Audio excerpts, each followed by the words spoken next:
There's a huge shift happening in business right now, and honestly, I think most people still massively underestimate it. Celebrity businesses are no longer vanity projects, merch lines, or endorsement deals. They're becoming some of the most commercially sophisticated businesses in the entire world. And what's fascinating is this isn't really about celebrities anymore. It's actually about trust, attention, audience ownership, emotional connection, and the psychology of modern buying behaviour. And I think that matters. Whether you're Kim Kardashian, whether you're a startup founder, a law firm, or a local business, because increasingly the businesses winning are not simply the businesses with the best products. They are the businesses that understand how to build trust ecosystems. And honestly, I think that changes almost everything. Now, one of the best examples of this is Kim Kardashian and Skims.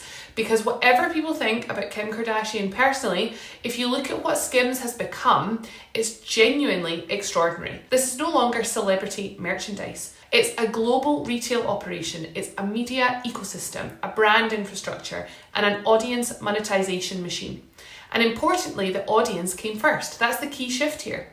Historically, businesses are built with products first, and then they try to get attention from their prospective client base. But increasingly, some businesses own attention first and then build businesses and products around it. And that's a completely different economic model. And I actually think we're still very early in understanding how profound this shift is going to become in the marketplace.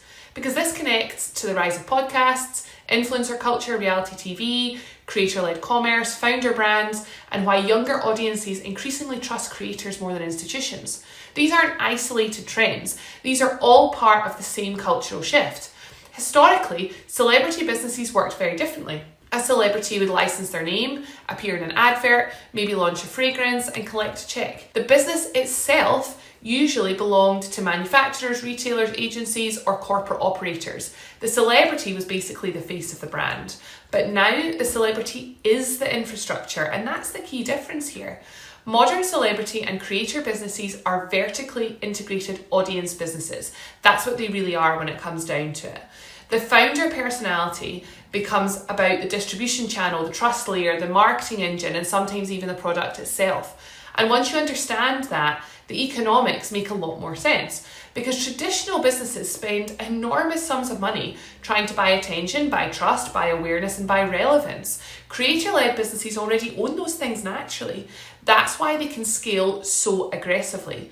Look at Skims, Prime, Feastables, Rhode, Rare Beauty, Fenty, Huda Beauty. These businesses didn't begin with how do we build a product? They often began with how do we monetize the trust and attention that we already have? And honestly, that's a very modern and a very cool business model. I think one of the biggest things that businesses still often misunderstand is that trust has become infrastructure. It's no longer a branding exercise, a nice to have, or a soft marketing advantage. Trust is actually becoming the foundation that businesses are now built on. And I think younger audiences are driving a lot of this. Younger consumers grew up online, watching creator content, watching YouTubers, listening to podcasts, following personalities daily, and that fundamentally changes how trust forms psychologically. Older businesses relied on institutional authority, which meant that people trusted newspapers, banks, institutions. But younger audiences increasingly are trusting individuals, creators, and personalities. And honestly, there are reasons for that. Many young people grew up through economic instability, political division, declining trust in the media, social media transparency, and increasingly polished corporate messaging. So people are gravitating naturally towards humans over institutions, even imperfect institutions, even imperfect humans. And I think that's really important because people often misunderstand authenticity. Authenticity does not mean being perfect. Actually, people don't trust perfection. We see that all the time. They trust consistency, and that's a huge difference. A founder or a creator who behaves consistently, communicates consistently, and feels recognizably human often builds trust more than a perfectly polished corporate brand. That's psychologically fascinating. Honestly, one of the most interesting examples of this is the traitors, the celebrity traitors. Now, at surface level, it's entertainment, but psychologically, it's incredibly revealing because the whole format revolves around trust, perception, influence, emotional intelligence, credibility, reputation management. And the people who survive longest are usually not the loudest or the smartest or even the most honest. They are often the people who manage perception the most effectively. And honestly, businesses increasingly are working in the exact same way. A lot of founders still believe if we're good enough, people will trust us. That's not actually how humans work. Trust is emotional first, it's rational second. People are buying confidence, familiarity, consistency, emotional safety, and social proof. And reality TV massively accelerated this cultural shift because it made personalities commercially scalable.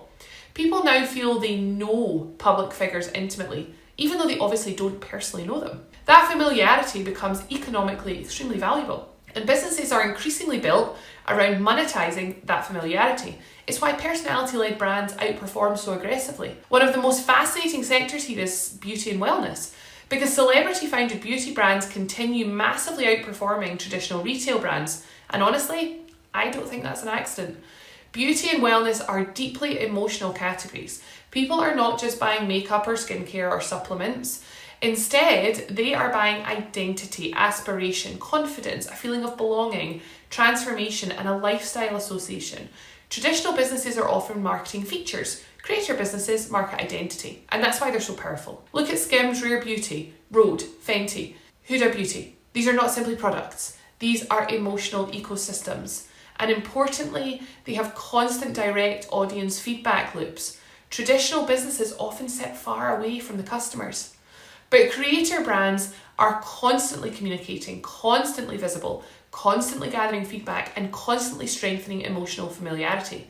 That creates extraordinary commercial leverage. And honestly, professional services business could learn a lot from this, because increasingly people buy trusted perspectives before they buy services. There's a huge downside to all of this, because founder-led businesses can accelerate incredibly quickly, but they can also become dangerously dependent on personality. Tesla is probably the clearest example, because whether people love or hate Elon Musk, one thing is undeniable: Tesla became psychologically fused to Elon's identity, and that created enormous upside. His personality attracted investors, customers, employees, media attention, and public belief. It also created insane concentration risk, because once a founder becomes inseparable from their company, their behaviour starts affecting things like valuation, perception, trust, and customer loyalty. That becomes very dangerous. And honestly, this is something founder-led businesses are massively underestimating. Personal brand is powerful, but it creates a dependency risk. At some point, the market will ask, can this business survive independently from this individual? That's a very important question. And I actually think Steve Jobs is fascinating here, because Apple managed something very unusual. It infused the founder identity into the company without making the company entirely dependent on him forever. That is incredibly difficult to achieve. Now, some people will hear all of this and they'll think, well, this only applies to celebrities. I actually think that the opposite is true. I think these dynamics increasingly apply to startups, law firms, consultancies, agencies, coaches, and founder-led businesses generally, because the internet massively reduced barriers to publishing and media creation and personal brand building. That means smaller businesses can now build trust at scale in ways that would have been totally impossible 15 years ago. And honestly, I think that's one of the biggest business shifts happening right now, in that businesses are becoming increasingly media companies, whatever else they actually do.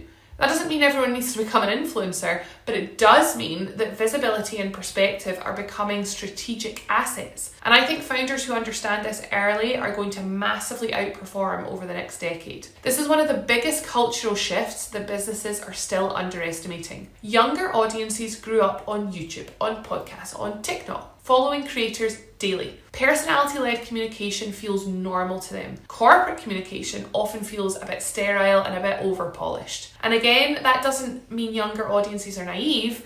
In many ways, it actually means they're just more skeptical. But they reward humanity and consistency, transparency signals, and recognisable perspective. That's why founder brands increasingly outperform faceless businesses online. People connect emotionally with humans, not logos. And honestly, that's probably one of the biggest reasons that podcasts have exploded, because podcasts simulate intimacy. They create familiarity, trust, and emotional proximity. That becomes extremely powerful over time. So when businesses dismiss celebrity businesses as just fame, I honestly think they're missing the bigger shift completely.